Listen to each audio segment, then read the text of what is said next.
नमस्कार सर्वांना. Good morning. कसे आहेत सगळे? मजेत ना? मजेतच असायला हवं, कारण जिंदगी ना मिलेगी दोबारा. तर आज ना मी मस्त असे पराठे बनवणार होते कोबीचे. त्यासाठी कोबी बारीक चिरून घेतला, त्यातलं सगळं पाणी काढून घेतलं. त्यानंतर त्यामध्ये पीठ आणि मसाले टाकून त्याचा छान असा गोळा तयार करून घेतला. आज होती महात्मा गांधी जयंती आणि वाटलं होतं वरदला सुट्टी असेल, पण वरदच्या स्कूलला काही सुट्टी नव्हती. कधी-कधी वरदचं स्कूल हे मला जगावेगळंच वाटतं, कारण जेव्हा सगळ्यांना सुट्टी असते तेव्हा यांना स्कूल असतं आणि यांना सुट्टी असते तेव्हा बाकीच्यांना स्कूल असतं. आणि सरकारी सुट्टी आहे म्हटल्यावरती पाहिजेच होती, पण काही दिली नाही. ते तर मी शाळेत गेल्यावरती विचारणारच आहे टीचरला. पण त्याआधी ना मी इथं पराठा केला आणि वरदसाठी एक असं थालीपीठ पण तयार केलं स्माइलीचं, ज्याला 2 डोळे काढले आणि एक अशी स्माईल काढली.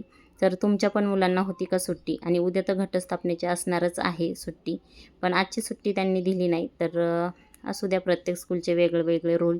चला, व्हिडिओला लाईक, शेअर आणि सबस्क्राईब करा.